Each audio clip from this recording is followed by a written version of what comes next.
nous nous inclinons et nous compétissons suite à l'événement malheureux qui s'est déroulé à Tivaouane. C'est encore triste, regrettable et dommage que notre drame, encore des drames, qui viennent nous réveiller de notre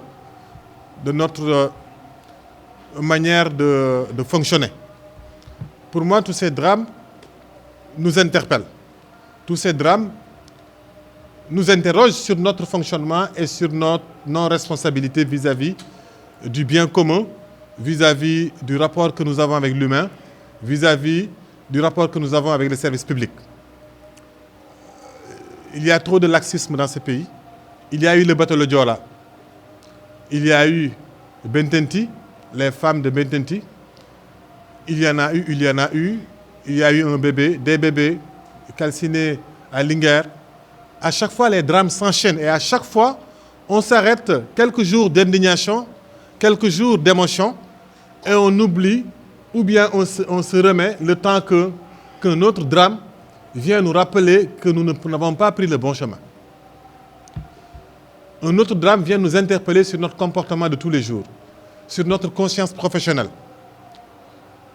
sur le laxisme, le laisser-aller, le fatalisme. Comment on continue à fonctionner dans ce pays, comment on se comporte dans l'espace public. Mais dans ce cas de figure, il s'agit aussi encore de l'hôpital. Qu'est-ce qui arrive à nos hôpitaux? Nous avons beaucoup dénoncé le manque de personnel dans les hôpitaux, le mauvais traitement du personnel des hôpitaux, que ce soit les médecins, que ce soit les agents de santé. Ils ont des salaires qui ne leur permettent pas de rester travailler. Ils ont tous des cabinets à côté où ils travaillent. C'est un problème, il faut en parler, il faut le régler. Mais tout cela aussi, nous avons un gouvernement qui s'est illustré dans le pilotage à vue. Parce que tout ça, c'est le pilotage à vue. Comment comprendre qu'on fait démissionner un ministre sans faire l'audit de sa gestion de ce bâtiment? Où sont passés les milliards, les milliers de millions investis dans le cadre du Force Covid? Normalement, c'est comme ça s'appelait. Force Covid. C'était combien de milliards? Ils avaient annoncé des centaines de millions, quoi, des millions ils avaient dit, je pense, 10 milliards ou 1000 milliards, je ne sais même plus. Où est passé cet argent? Comment se fait-il qu'on ait investi autant d'argent dans la santé et qu'au bout du compte, on n'a même pas assez d'extincteurs ou bien on n'a pas de quoi prévenir d'un incendie aussi meurtrier que ce qui vient de se passer à Tivaouane? En tant que fils de ce pays, en tant qu'enfant de ce pays, en tant que simple citoyen sénégalais, m'adresser aux 7 sages du Conseil constitutionnel. Loin de moi l'idée de les manquer de respect ou d'essayer d'amorcer un quelconque dialogue ou remettre en cause l'envergure de la haute juridiction. Sauver ce pilier de la justice qui est le Conseil constitutionnel. Si ces autres démembrements sont aujourd'hui fragilisés, sont aujourd'hui jetés en pâture, rétablissez la confiance entre les citoyens et leur justice en disant le droit. Je ne vous demande pas de se pencher pour un ou pour un autre côté. Je vous demande juste de dire le droit. Je vous demande juste de permettre la pluralité et la diversité des expressions pendant ces élections législatives. Je vous demande de laisser aux Sénégalais qui ont la légitimité, qui se sont battus pour avoir leur caution, qui se sont battus pour avoir leur parrainage, laissez-les aller concourir et laissez les Sénégalais décider de qui sera à l'Assemblée et de qui ne sera pas à l'Assemblée nationale. Vous ne pouvez pas être le filtre, chers hauts membres du Conseil constitutionnel. Ils ne peuvent pas. Dans le cas d'espèces qui nous concernent, Diamigori, de quoi il s'agit?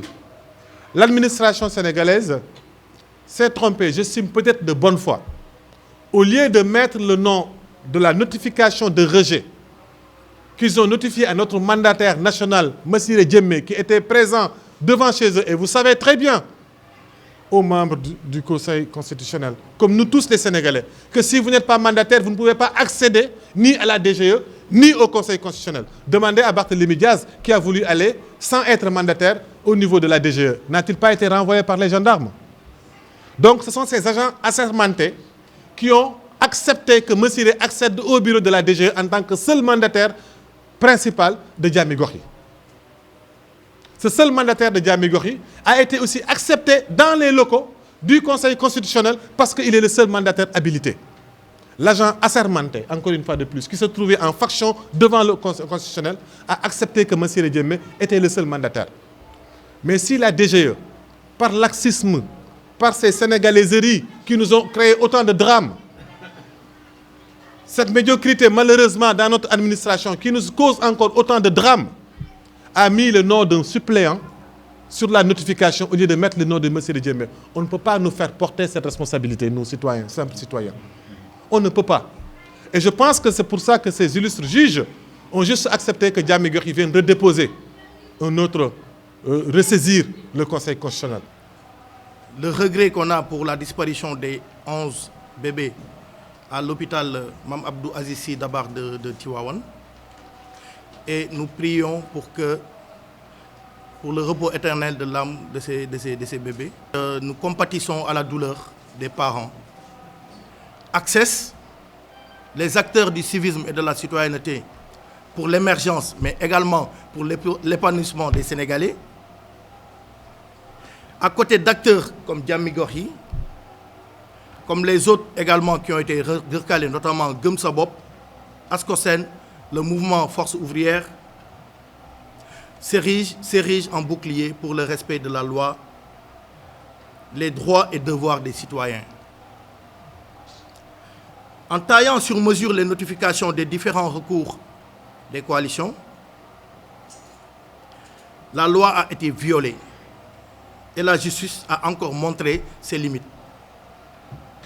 Pour rappel, fair play, nous l'avons été à tous les niveaux. Et même si on avait déjà relevé beaucoup d'irrégularités dans les motifs relatés par la DGE, en toute modestie et avec tact, nous avons démontré les contre-vérités. Nous avons également suivi la procédure qui s'y est sous toutes ses formes. Parce que contrairement à eux, nous sommes des patriotes et au grand respect des institutions de notre très cher Sénégal. À notre grande surprise, on a été déboutés. Et les motifs évoqués nous ont plus que surpris. Suivant une procédure imposée, nous avons tout remis.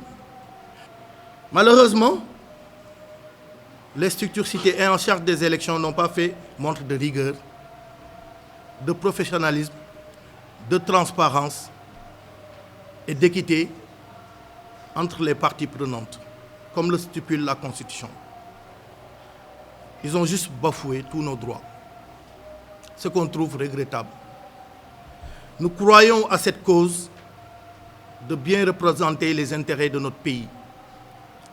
Cette énième offense à des entités telles que les nôtres doivent cesser. Nous n'avons pas la prétention de mettre le feu et à sang ce pays, mais nous sommes enclins de porter le combat autrement en sensibilisant les différentes composantes de la population